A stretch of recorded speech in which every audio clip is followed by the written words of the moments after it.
So the first question is yoga equivalent to idol worship? क्या योगा करना मूर्ति पूजा के बराबर है क्या? So let me answer it in Tamil, please. Yes. In Hindi. Yes.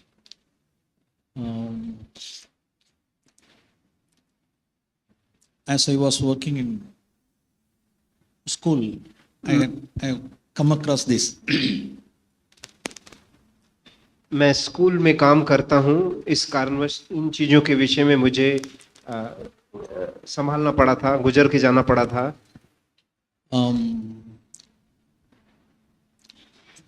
Yoga, that's one day, yoga day. Yoga दिन करके मनाया जाता है। On the day, some yoga people came to my school to conduct that yoga services. तो उस दिन में योगा के कुछ लोग मेरे स्कूल में आए और वहाँ योगा का कार्यक्रम किया उन्होंने। I think they took off of the day, morning off of the day, from 9 o'clock to at least 11:30. 9 बजे से 11:30 तक उन्होंने ऑलमोस्ट आधा दिन उन्होंने लिया उस योगा क्लास के लिए। By the direction of government. जो गवर्नमेंट के डायरेक्शन के अनुसार हुआ। But actually what was happening at the day, actually I was there. और उस दिन क्या हुआ, और मैं भी वहां पे था। They made the children to sit towards the east side, towards sun.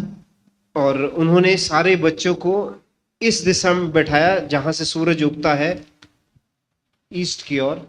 பிள்ளைகளெல்லாம் தரையில உட்கார வச்சு just like that, worshiping that sun god. बच्चों को सबको नीचे बिठाकर सूर्य परमेश्वर की वंदना करते हुए। Yes, sure. I'm the witness, eyewitness. मैं खुद वहां समक्ष खड़ा था और मैंने खुद देखा मेरी आंखों से। So made the children to sit towards the east direction, towards sun. और सूर्य को के दिशा में वो बैठकर उसकी ओर ताककर वो बैठे हुए हैं। Then they used to say some words, some mantra, some words. और उसके बाद वो कुछ मंत्र जपते थे। So everything in the name of exercises. और ये सब व्यायाम के स्वरूप में इन चीजों को किया जाता है।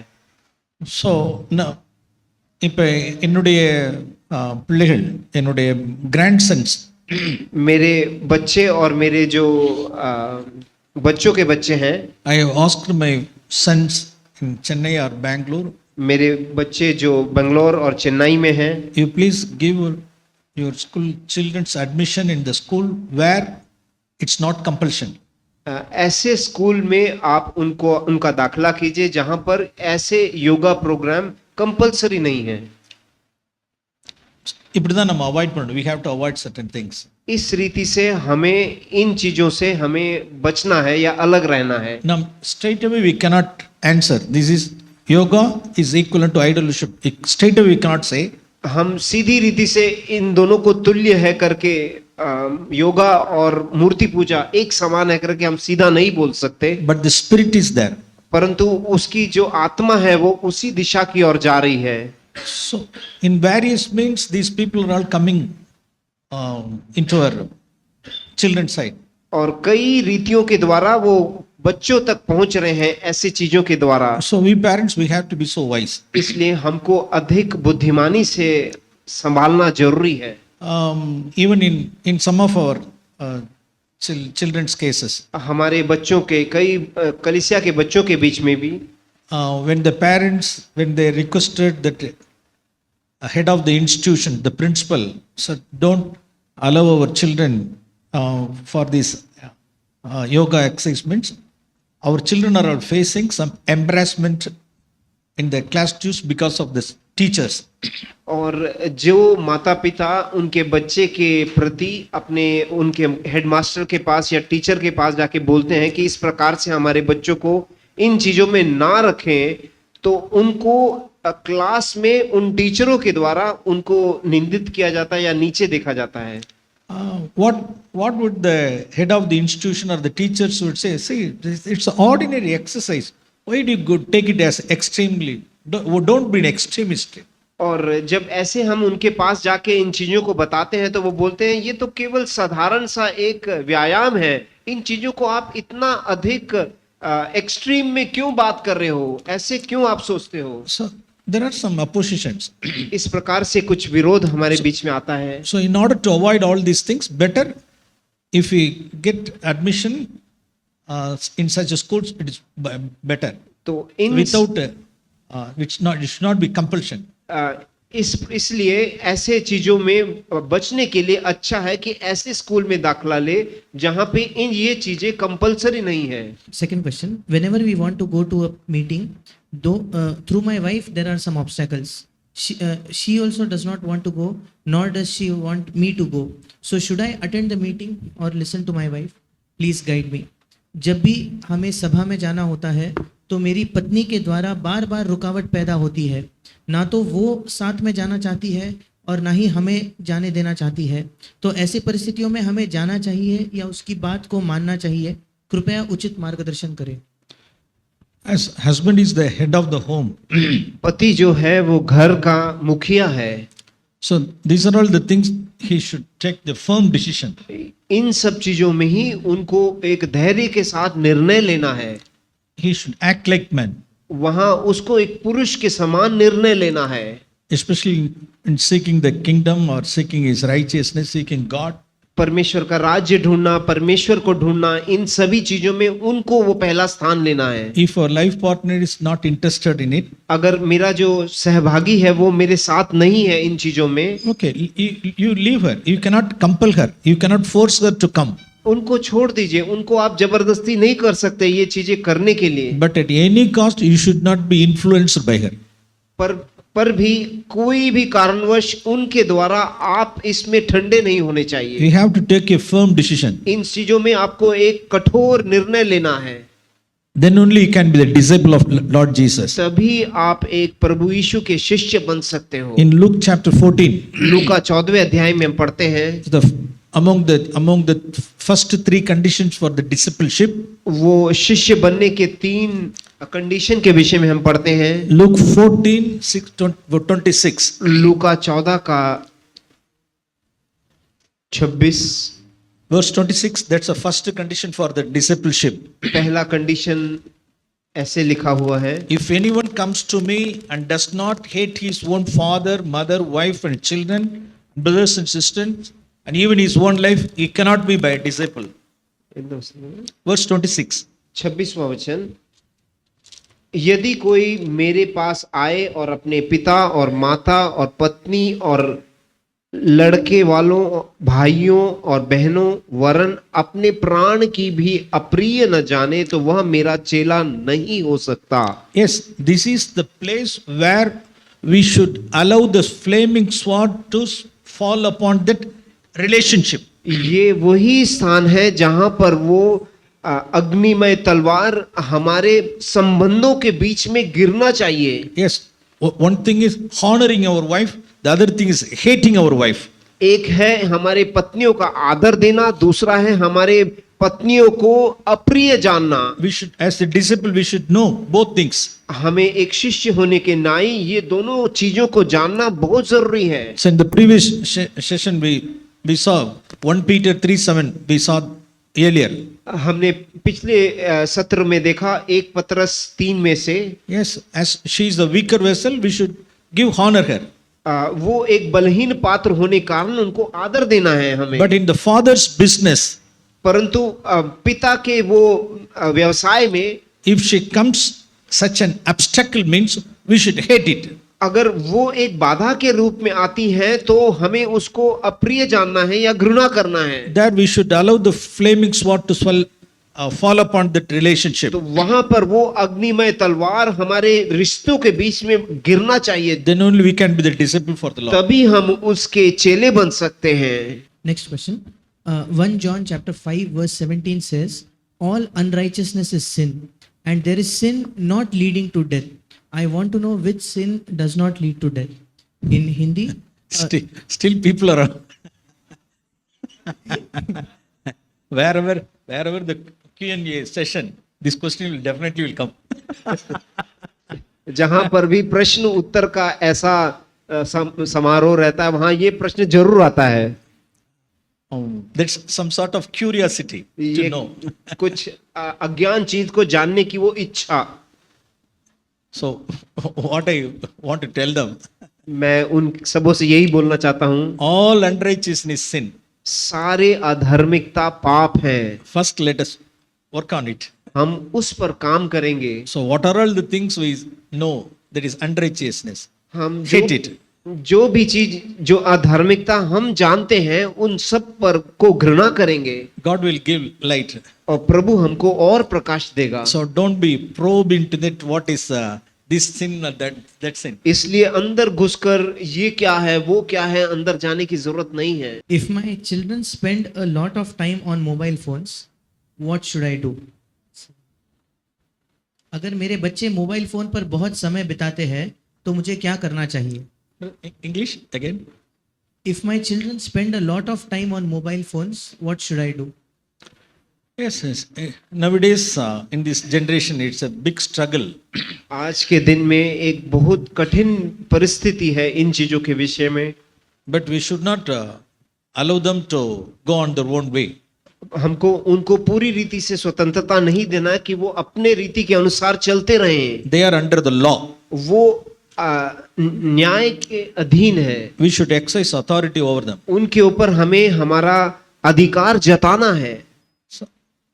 So in this area, we cannot make some rules. हम इस विषय में कुछ ऐसे नियम नहीं बना सकते। So I have come across many parents in this nowadays. मैं इन दिनों में कई ऐसे माता पिताओं को देखा हूँ। So they use their own God's wisdom according to the family situations. वो परमेश्वर के दिए हुए ज्ञान के अनुसार उनके परिस्थितियों के अनुसार वो उसको लागू करते हैं। How much they can allow them or what to look at. So these are all the restrictions we should put. कितनी देर तक देख सकते हैं, क्या देख सकते हैं, इन सबों के ऊपर वो एक बाउंड्री रखते हैं। Yes, we need wisdom.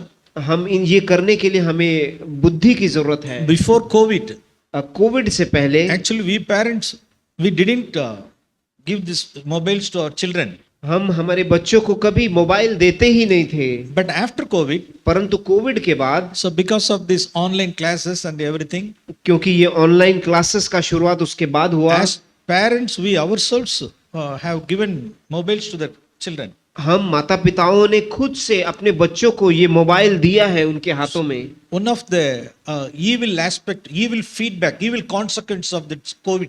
ये कोविड का जो बुरा परिणाम आया है उनमें से एक ये है। Yes, this is what we see. यही हम देख रहे हैं। Before COVID, कोविड से पहले our children didn't use mobiles. हमारे बच्चे कभी मोबाइल नहीं यूज करते थे। We were so strict upon them. हम उनके ऊपर बहुत कठोर थे इस विषय में। After COVID, कोविड होने के बाद yes, they are using. उसके बाद वो अभी यूज करने लग गए हैं। So no other go. उसमें और कोई चारा नहीं है। So we have the management. We have to manage them. इसलिए हमको ये सब संभालना है ये चीजों को। There are some wise parents are also. कुछ ऐसे बुद्धिमान भाई लोग माता पिता हैं। Actually, I don't know that they are using some apps. They have installed that apps in the mobiles. और उन्होंने ऐसे कोई ऐप उनके मोबाइल में ही डाल के रखा है। What the children are all watching during the night times. जो चीजें हमारे बच्चे ये मोबाइल के द्वारा अपने मोबाइल में देख रहे हैं रात में। Actually, I don't know. वो ऐप के बारे में मुझे नहीं मालूम। One parent from some other place, from distant place, far off place, he called me in the night. एक माता पिता जो दूर है उन्होंने मुझे एक रात में कॉल किया। That call was from midnight. वो रात के 12 बजे के बाद The parents were shattered. और वो माता पिता एकदम टूट गए। Actually, that 13-14-year girl was inside their room, in their room. एक 13-14 साल की लड़की वो अपने रूम के अंदर थी। So in their mobile, is there such apps nowadays? क्या इस प्रकार के एप्स अवेलेबल हैं? Oh, but I came to only through him only. उनके भाई के द्वारा ही मुझे इन चीजों के बारे में जानकारी We मिली, can monitor. ताकि हम देख सकते हैं कि हमारे बच्चे क्या देख रहे हैं मोबाइल में। They were shocked, they were shattered. वो पूरे टूट गए थे। In a hypocritical way, 13-year-old girl was watching and spending time in these mobiles. वो 13 साल की लड़की एक ढोंगीपन के रीति में बुरी चीजें देख रही थी उसके मोबाइल So, में। as parents, we have to pray. Husband and wives, they should pray more for our children to be for their born again or for the salvation at the earlier stage. माता और पिता को मिलकर इन चीजों के विषय में उनके बच्चे के छोटेपन से ही हमें उनका नया जन्म के लिए हमें प्रार्थना करना है। So they have to monitor. उनको निष्ठापूर्वक देखते रहना है। So they should have their own wisdom to how much they can allow them to use it. हमें बुद्धिमानी के साथ उनके साथ ऐसे नियम रखने हैं कि कितनी देर देखना है वगैरह वगैरह। In one of our meetings, हमारे एक मीटिंग में, not our church meetings, in one of our common meetings, church meeting में नहीं, एक बाहर के एक सभा में, one because of her addiction in that phone, वो व्यक्ति के मोबाइल फोन में जो एडिक्शन के कारण he was due to her depression. उसके Some sort कारण of वो depression happened. डिप्रेशन में चली गई।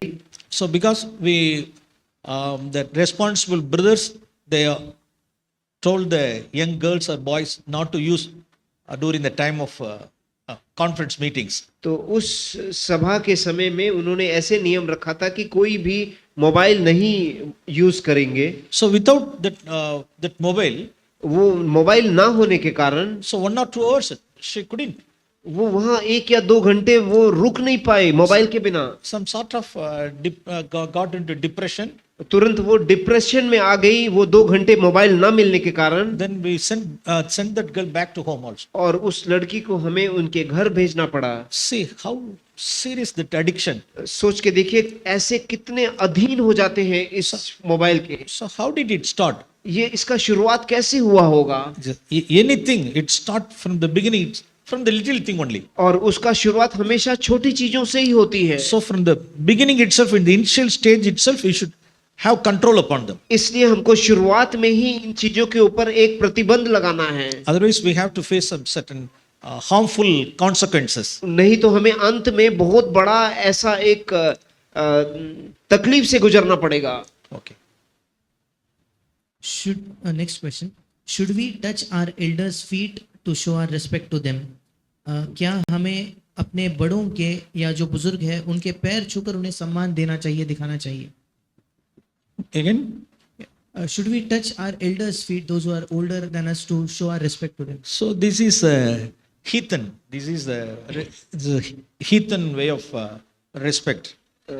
ये आदर देने का जो प्रक्रिया है वो एक अन्य जाति की है। यस, पुरजादियारुடைய मार्गम. यस, वो अन्य जातियों का एक रीति है, रीति रिवाज है। So नानु கூட from the Hindu background only came from. मैं भी एक हिंदू बैकग्राउंड से आया हुआ व्यक्ति हूँ। Even my own brothers and sisters, मेरे खुद के भाई और बहन, in my father was with me. मेरे पिता मेरे साथ थे। Last few years, my father was with me. आखिरी कई साल मेरे साथ थे मेरे पिता। My own brothers and sisters, मेरे भाई और बहन, when they would visit my hometown, जब वो मेरे गांव में आते हैं मेरे भाई बहन, so what would they do? तो वो क्या करते हैं? They would touch my father's feet and they fell down. तो वो झुककर मेरे पिता के पांव छूते थे। So that's a heathen custom. ये एक अन्य जाति का एक रीति है। Because of their ignorance and वो उनकी अज्ञानता के कारण वो वैसे करते हैं। but as we are Christians, परंतु हम जो ख्रिस्ती हैं, so there we read हम in ऐसा वचन पढ़ते हैं on Acts chapter 10, प्रेरितों का काम 10वां अध्याय, then that Cornelius centurion, वहां जो शताधिपति था, he was a heathen man. वो एक अन्य जाति का व्यक्ति था। though he was a righteous and God-fearing man, वो एक धर्मी व्यक्ति भक्त था और एक धर्मी जन था। verse 25, 25वां वचन, when Peter entered, जब पतरस वहां उनके सामने आए Cornelius met him and fell at his feet and worshipped him. और कुर्नेलियस उनके पांवों तले गिरकर उनका मनन करने लगा। See, what did Peter say? तो पतरस देखिए क्या बोलता है। Peter rising him up saying, पतरस वहां उठकर, stand up. उठ जाओ, I too am just a man. मैं भी तो मनुष्य ही हूँ, So I am just a man. मैं केवल एक मनुष्य ही हूँ। Oh, praise the Lord. What a humility of Peter. सोच के देखिए कितना ही एक दीन मन है पतरस का। In Acts chapter 14, प्रेरितों काम 14वें अध्याय,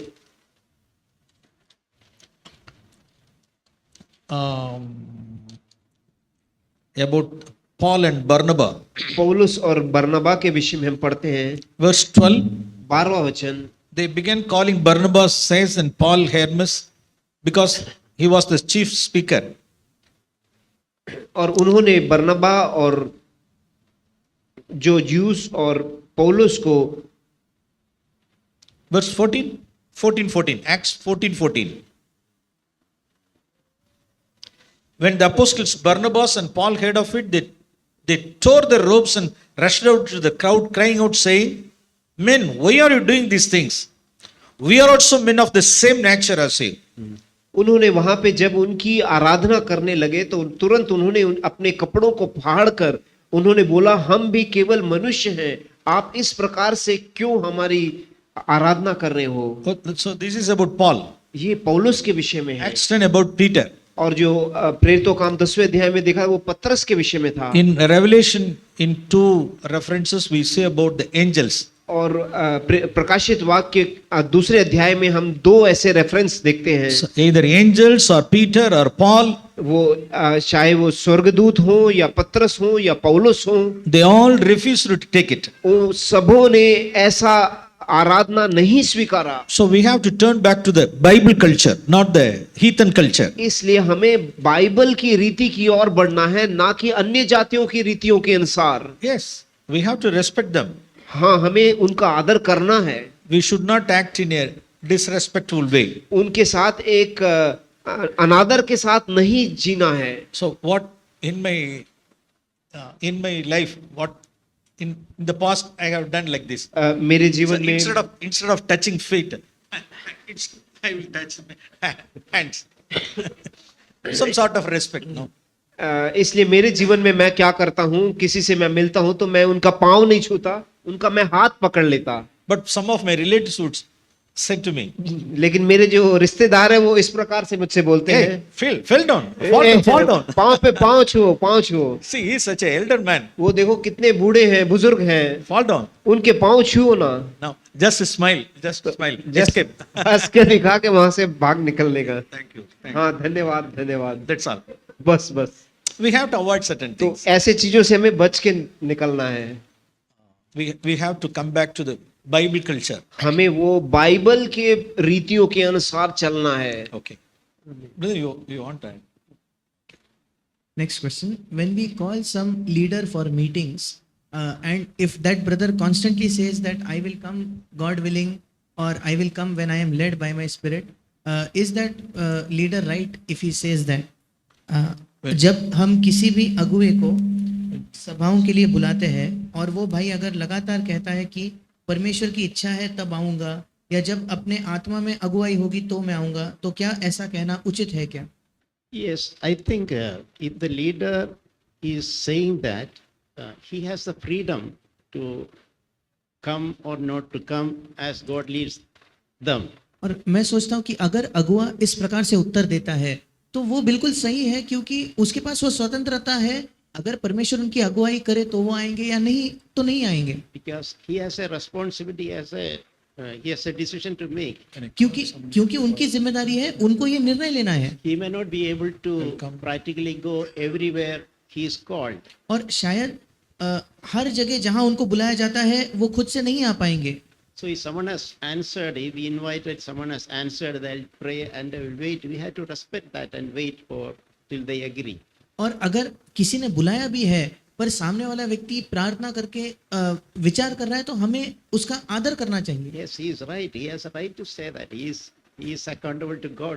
और वो भाई जब ये उत्तर देता है तो वो बिल्कुल सही है, क्योंकि उसकी जवाबदेही परमेश्वर के सामने है। Okay. Son, one more thing also. In the usage of God willing. In the usage of God willing. इसी को साथ मैं कुछ जोड़ना चाहता हूँ। परमेश्वर का हित हो तो Generally people, not the leader, but in generally, ये केवल वो अगुओं के विषय में नहीं, साधारण रीति में।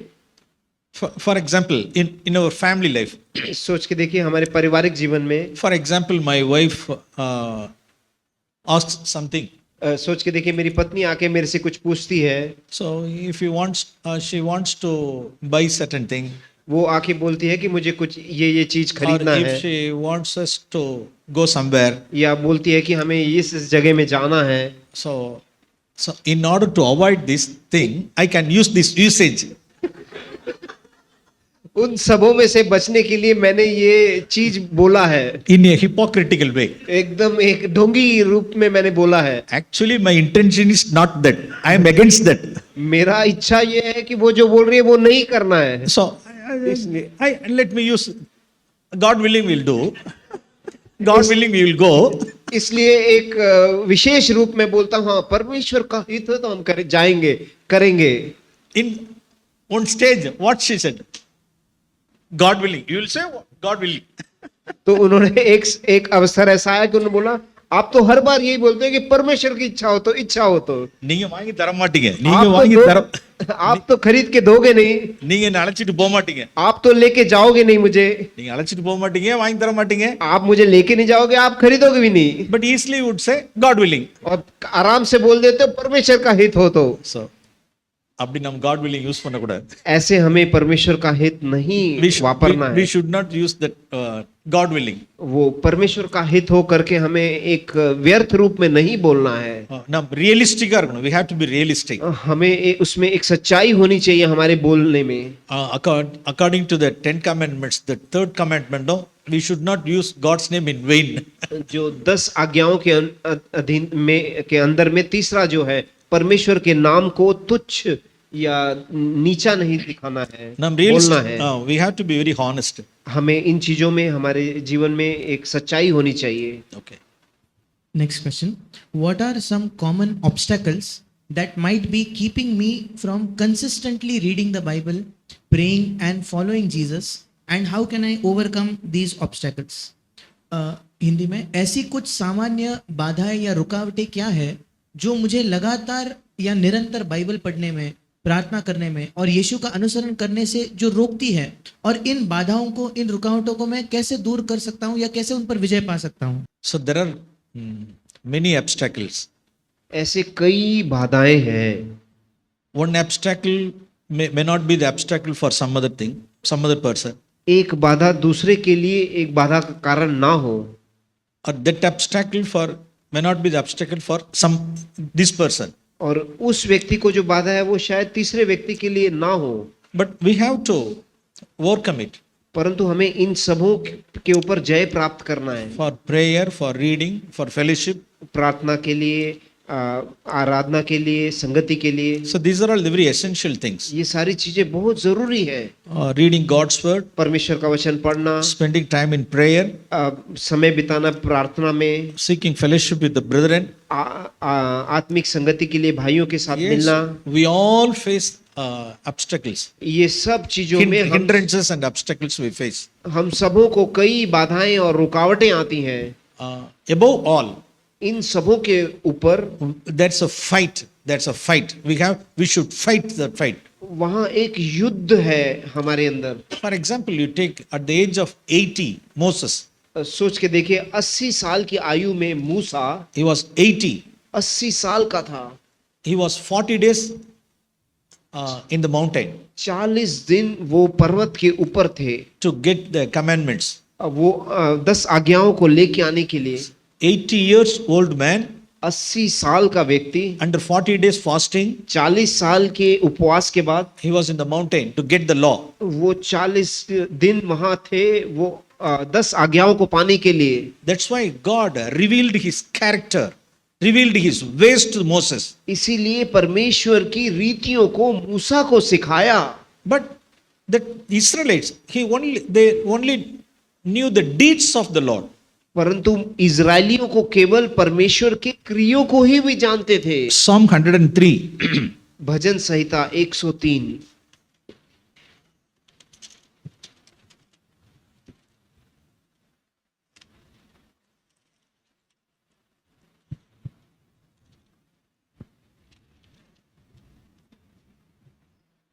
Verse 7. 7वां वचन। He made known his ways to Moses, उसने मूसा को अपनी गति, अपने मार्ग दिखाए his acts to the sons of Israel. और इसराइलियों पर अपने काम प्रकट किए। In some other translations, एक अन्य परिभाषा में he made known his character to Moses. उन्होंने उनका चरित्र दिखाया, He made known his nature to Moses, उनका स्वभाव उनको दिखाया, his acts to the sons of Israel. परंतु उनके काम इजरायलियों को दिखाया। What was that nature and character he showed? वो स्वभाव और वो काम में क्या फर्क था? See the next word, next verse. देखिए अगला वचन। Lord's compassion and gracious and loving kindness.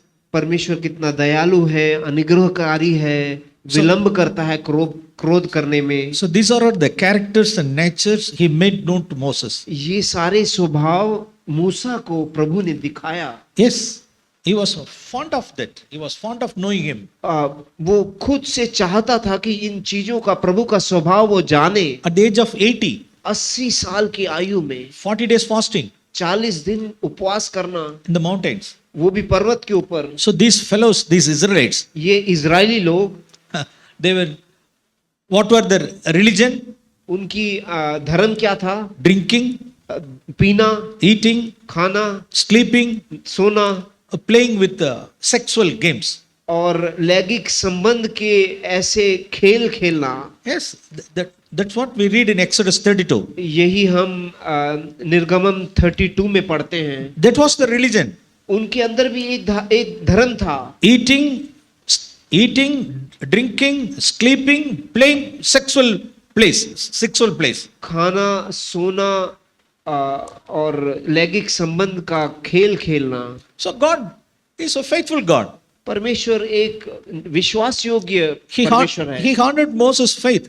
उन्होंने मूसा का विश्वास को अंगीकार किया, So he revealed his character to Moses. इसलिए उन्होंने उनका स्वभाव उनको दिखाया, सिखाया। He gave 10 commandments and 613 laws to Moses. उन्होंने 10 आज्ञाएं और 600 से अधिक नियम उनको दिए। Yes. So we have to strive in this area. इसलिए हमें इन चीजों में हमें एक आगे बढ़ना है। We have to fight. वहां हमें एक युद्ध लड़ना है। Just I want to encourage all young men. मैं हर जवान पुरुषों से बोलना चाहता हूँ। 1 Samuel chapter 13. 1 शमूएल 13वां अध्याय। 1 Samuel chapter 13. 1 शमूएल 13वां अध्याय। In King Saul's period, Raja soul के समय में so Philistines, they plotted one plot. फिलिस्तियों ने एक ऐसा षड्यंत्र रचा।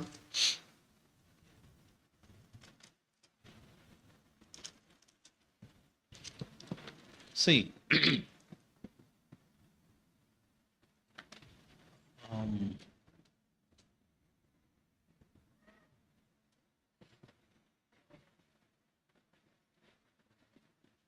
from verse 17, 17वें वचन से हम पढ़ेंगे। or you read it from yes 17 हम or 16. 16 से हम पढ़ेंगे। पहला शमूएल 13।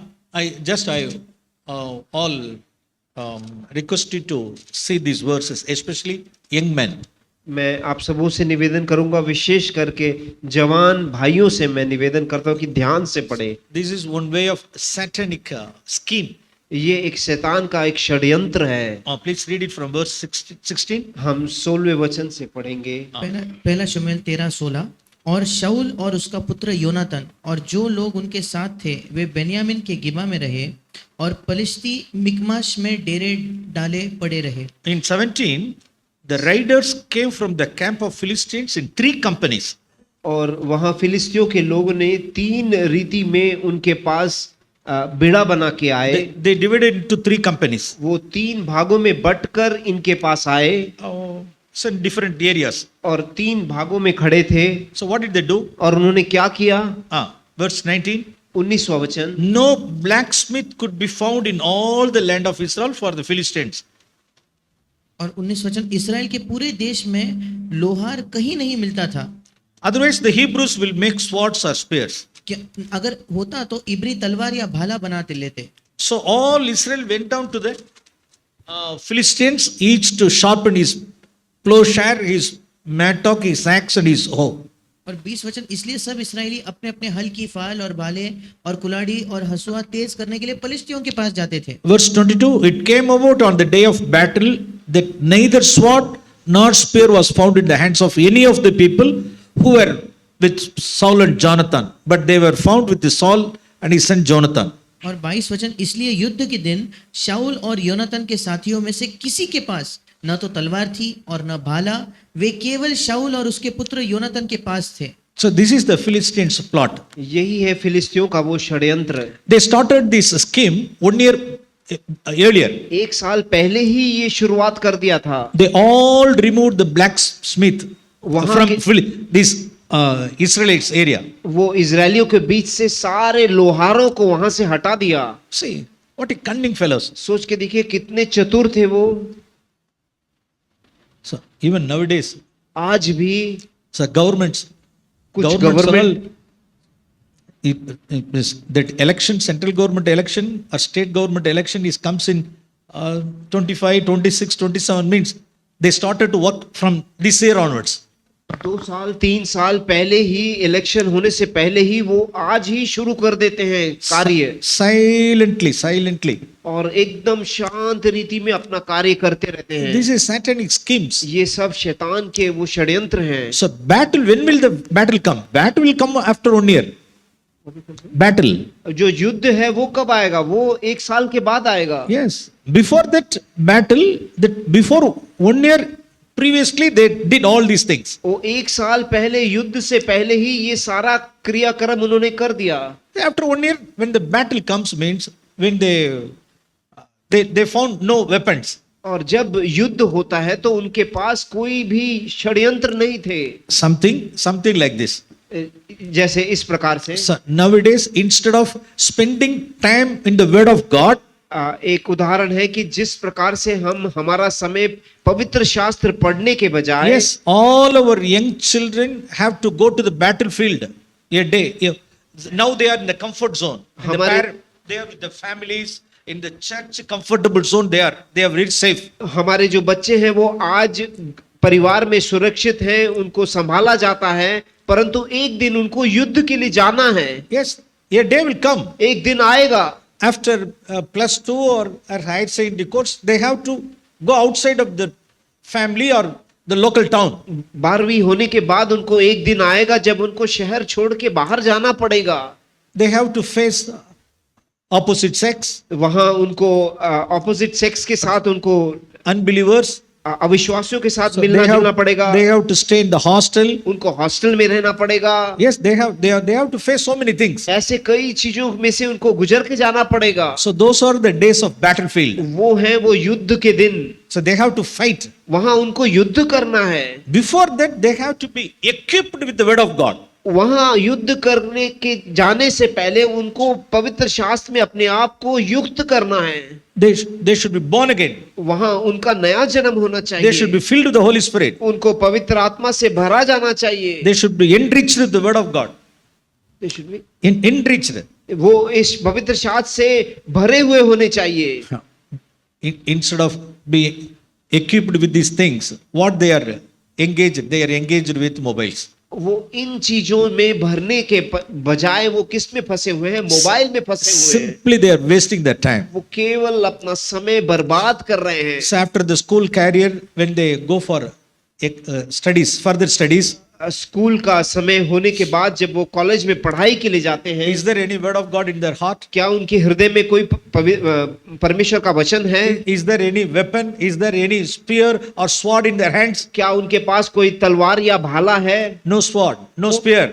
कोई भाला नहीं, कोई तलवार नहीं। So how can they fight? तो कैसे वो युद्ध कर पाएंगे? Yes, Jesus, he at the age of 30, he went into wilderness. यीशु 30 साल के आयु में वहां जंगल में गए। Yes, 40 days battlefield. वहां 40 दिन वहां वो युद्ध के बीच में थे। Yes, Satan came and tempted him with many temptations. शैतान ने वहां आकर उनको कई परीक्षाओं में से लेके गया। Jesus had swords and spear in his hand. यीशु के पास वो तलवार और भाला था।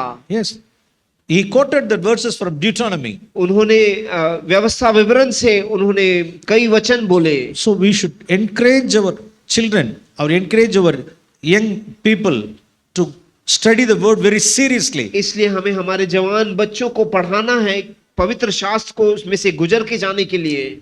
Not only parents, even local church elders, we should encourage them to study the word of God seriously. केवल माता पिता ही नहीं, जो स्थानीय कलीसिया के अगुए हैं वो भी इस प्रकार से Yes. सबको प्रोत्साहित Yes. करना है वचन पढ़ने के लिए। Yes, there will be obstacles. ऐसे कई बाधाएं हमारे जीवन में आएंगी। That's a fight we should fight. वहां एक युद्ध हमें लड़ना है।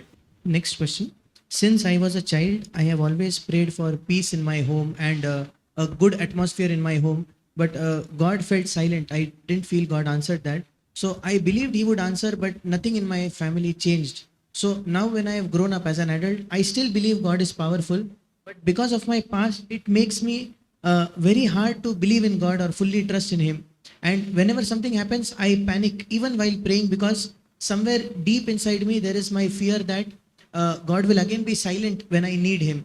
So I'm struggling to let go of that fear and understand why God feels so far away.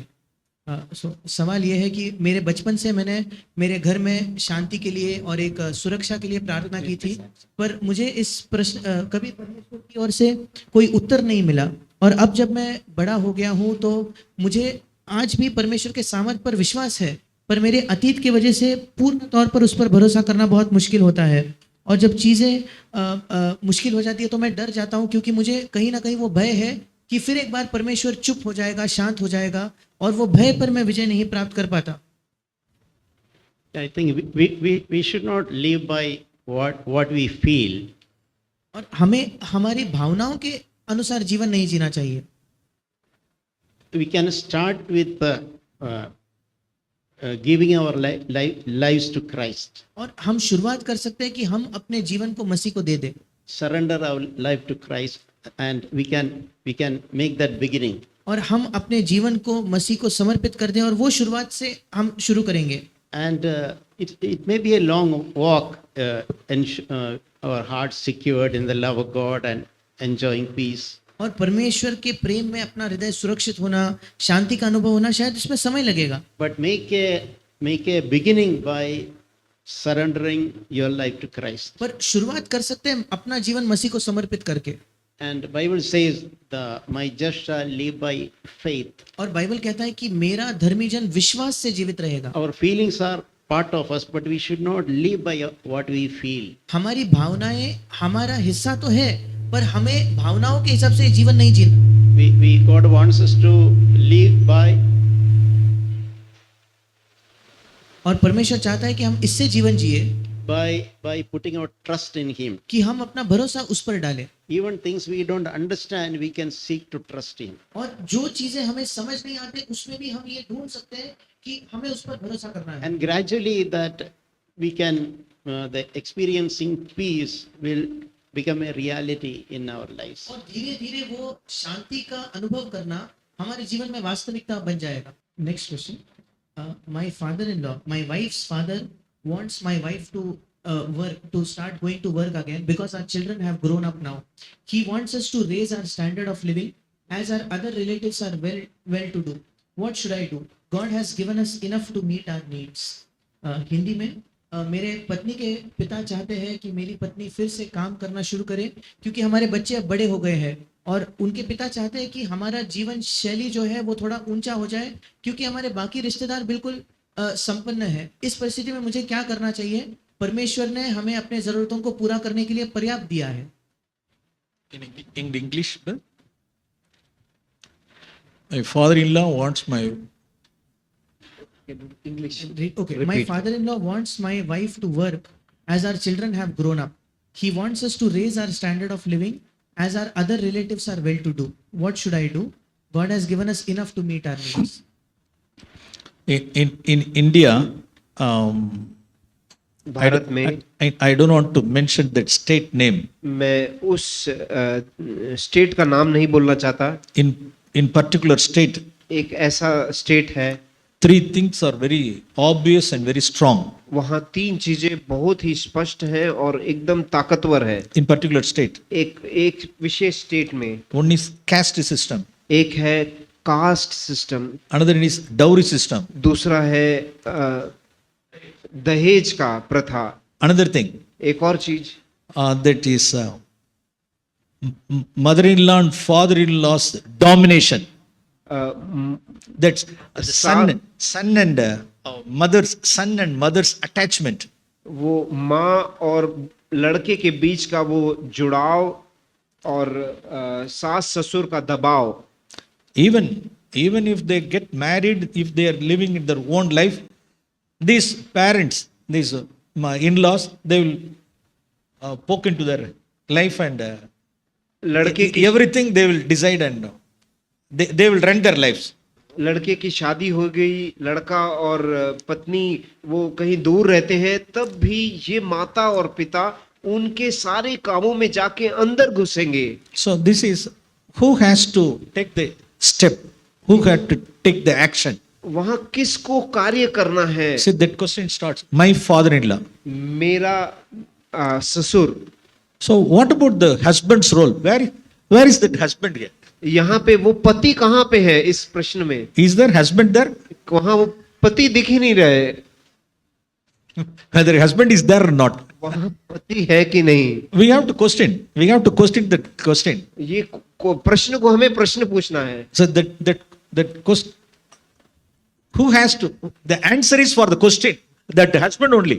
वो जो उत्तर है वो पति के पास ही है। We have to answer for the, not for the sister, but for the husband. वो पत्नी से नहीं पूछना है, वो पति से पूछना है। It shows that this question shows. ये प्रश्न ये बताता है, पूछ रहा है या बता रहा है। Still that husband has not come to the stage of the disciple. ये बताता है कि वो जो पति है वो अभी भी एक शिष्य के रूप में नहीं बदला है। So இந்த கேள்வி எப்படி இருக்குன்னா, பிள்ளைகள் நல்லா இருக்கணும் அப்படின்னு நான் விரும்பினது போல இருந்தாலும் இருக்கும் அது. It seems. ये प्रश्न सुनकर ऐसे लगता है कि वो अपने बच्चों के विषय में कुछ भलाई चाहते हैं। That father-in-law, वो जो ससुर है, ஏதோ ஃபேமிலியுடைய வெல்ஃபேர் பார்க்கிறது போல இருக்கலாம். It seems. उनको ऐसे लगता है कि जैसे कि मैं उनके बच्चों का परिस्थिति में बदलूं, ऊंचा करूं। But they should not run their life. परंतु वो उनके परिवार को नहीं चलाना है। Both the husband and wife, they have to take the stand. वो पति और पत्नी को उनके घर को चलाना है, ना कि सास और ससुर। Not father-in-law or mother-in-law. सास और ससुर Whether they are in need or whether not in need. चाहे That's वो not the business. चाहे वो जरूरत में हो या ना हो, वो उनका कुछ लेना देना नहीं है। Both husband and wife have to take the पति decision. और पत्नी को सारे निर्णय लेना है, Not father-in-law. ससुर या सास को नहीं। So what should the husband do? इसलिए पति को क्या करना है? Daddy, mummy, पापा मम्मा, so this is our life. ये हमारा जीवन है, So you please leave us free. इसलिए हमें पूरा स्वतंत्रता दीजिए। Don't you know Genesis 2? Don't you know Genesis chapter 2? उत्पत्ति दूसरा अध्याय नहीं मालूम क्या पापा मम्मा? Yes. हाँ, Yes, again we have to go. हमें वहां वापस जाना है। Genesis chapter 2. उत्पत्ति दूसरा अध्याय। Man shall leave his father and his mother and be joined to his wife, and they shall become one flesh. पुरुष अपने माता पिता को छोड़कर अपनी पत्नी के साथ एक होगा, एक शरीर होगा। So they should Allow them to live freely on their own. उनको खुद से जीने के लिए हमें अनुमति देना है। So, this is what I can say now. यही मुझे कहना है। Please. You can translate. You can translate. Yeah. If the pressure is on from the father to the wife, और अगर पत्नी के पिता उस पर दबाव डाल रहे हैं तो, the father influencing his daughter to work, और अगर उसके खुद के पिता उसके बेटी पर दबाव डाल रहे हैं कि अब तू काम कर, and that wife can, based on what you heard, that wife can take this, make this, convey this to her father. और अभी अभी जो भाई ने बताया उसी बिल्कुल वैसे ही वो बेटी भी अपने पिता को ये साफ करके कह सकती है। In our family, the decision where I should work, I will make that decision in consultation with my husband. और Yes. वो पत्नी कह सकती है कि देखिए मेरे परिवार में मेरे काम करने या न करने का निर्णय मैं अपने पति से सलाह मशवरा लेकर करूंगी, I will listen to my husband मैं अपने पति की बात मानूंगी, rather than your yield into your insistence. और इसके बजाय कि आप जो दबाव डाल रहे हो, जोर जबरदस्ती कर रहे हो, वो कर रहा हूं मैं। I mean, wife also should learn that she should understand that her immediate family is with her and her husband, not and not allowing her father to make a decision Is- for This side also. this side. इसका मतलब Both side. पत्नी को भी ये समझना है कि उसका पहला परिवार उसका पति है, ना कि उसके माता पिता, और ये दोनों बाजू पर ये बात लागू होती है। That's a balance. Thank you. Next question. Dear uncle, I have struggled with sexual sin for nearly 8 years now. I have not been able to overcome it yet. To be honest, I have not been keeping myself devoted in prayer due to my laziness and sluggish attitude. My sexual desires have also led me to anger issues. Please, uncle, I want to be saved. How do I overcome my laziness to be fervent in prayer? प्रिय uncle, मैं पिछले 8 सालों से यौन पाप से जूझ रहा हूँ। अब तक मुझे इससे विजय नहीं मिला है। सच कहूँ तो मैं अपने आलसीपन और सुस्त रवैये की वजह से प्रार्थना में खुद को समर्पित नहीं रख पाया हूँ। मेरी यौन इच्छाओं ने मुझे क्रोध की समस्या में भी डाल दिया है। कृपया अंकल, मैं इससे उद्धार पाना चाहता हूँ। मैं प्रार्थना में उत्साही बने रहने के लिए अपने आलस्य पर कैसे काबू पाऊं? If he is a born again believer, अगर नया जन्म पाया हुआ भाई है तो या बहन हो तो he has to be filled with the power of the Holy Spirit. तो पवित्र आत्मा के द्वारा अभिषेकित होना है उसे। But in the question, we heard about that 8 years. वहाँ ऐसा लिखा है कि 8 साल से उस पाप में गिरा हुआ हूँ। So I think he's not at all born again.